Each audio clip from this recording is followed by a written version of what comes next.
श्रीमद् कुंज विहारणे नमः। श्री स्वामी हरिदास विजय तीर्थराम। शास्त्र कहते हैं कि गुरु, भगवान और राजा के पास खाली हाथ नहीं जाना चाहिए। कुछ न होने पर मुंह में तृण दबाकर जाने की अनुमति है, ताकि अपनी दीनता, अपात्रता का मुख प्रदर्शन किया जा सके। पिछली गुरु पूर्णिमा को यही असमंजस इस दास के साथ। क्या ले जाऊं?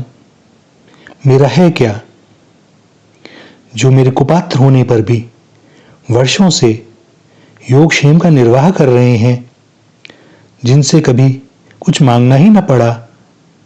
जब जो आवश्यकता हुई वह स्वतः ही समय पर पूर्ण हुई। हृदय में कभी कोई आशंका न रही कि यदि वास्तव में कोई आवश्यकता है तो कैसे पूरी होगी। उनका आश्रित किसी के सामने हाथ पसारे, यह भला कहां संभव। किंतु उन्हें दूं भी तो क्या। ब्रज का तो तृण तृण भी पुण्यात्मा विमलात्मा है, सो उसे भी कैसे ले जाता।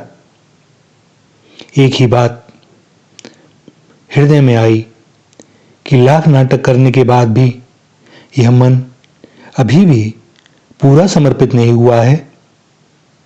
सो जैसा भी है इसे ही लेकर चलूं। जो वस्तु अपनी है नहीं और अब तक पूरी दी नहीं, सो इसे ही उनके श्री चरणारविंद पर अर्पण किया जाए। चल दिए, दोनों हाथ पसारे श्री निधिवन राज अपने स्वामी जी के पास।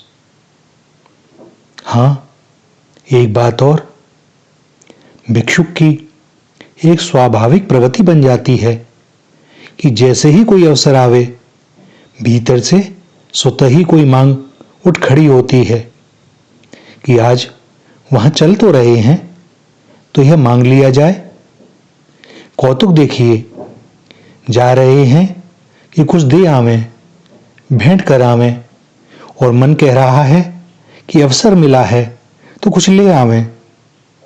दिव्य स्थली को चले तो हृदय में एक ही भाव उठा कि आज स्वामी जी की कृपा से उनकी गुदड़ी, अचरा, अंग वस्त्र मिल जावे।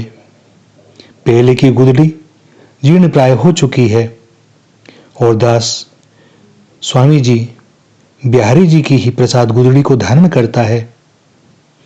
उन्हीं की गुदड़ी को क्यों धारण करता हूं? वह इसलिए ताकि मुझ पतित को इस माध्यम से सदैव स्मरण रहे कि मैं जगत का न होकर जगत नियंता का हूं, और इस जगत के सुख भोगों, धन यशमान को प्राप्त करने के लिए यह मन कोई धत कर्म न कर बैठे। पहुंचा श्री निधिवन राज, श्री स्वामी जी को प्रणाम किया, दर्शन किए।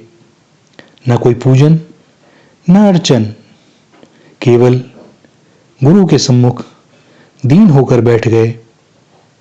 बावरे ऐसे ही होते हैं। वे विधि विधान कहां जानते हैं, और जान भी लें तो उन्हें स्मरण कहां रहता है उसे मानने का। अकस्मात ही वहां बाहर से गोस्वामी जी आए और भीतर से श्री स्वामी जी की गुदड़ी लेकर दास के कंधों पर डाल दी। वाणी मौन, हृदय भर उठा, नेत्रों में अश्रु छलछला उठे। देखें, इच्छा हुई और स्वतः पूरी हुई, मुंह से कहना भी न पड़ा। वे जानते हैं हृदय की बात। एक भाव और मूर्त रूप लेने लगा। अपने दुष्ट स्वभाव पर स्वयं ही कुपित भी हुआ और उनकी करुणा पर गर्वित भी। सत्य कहूं तो मन अभी भी न चढ़ पाया उनके श्री चरणों में। पूर्ण समर्पण अब भी न हुआ। किंतु वे कृपालु यह कब देखते हैं? वे किसी साधना का फल भी तो नहीं। वे तो इतने से ही प्रसन्न कि मांगने ही आया, किंतु आया तो अद्भुत, अनिवर्चनीय। उनकी कृपा तो उनकी कृपा है, उनकी कृपा की बात न पूछो। वे नित्य हैं, नित्य किशोर हैं, उनकी लीला नित्य है। श्री कुंज बिहारी श्री हरदास। श्री राधा श्री राधा श्री राधा।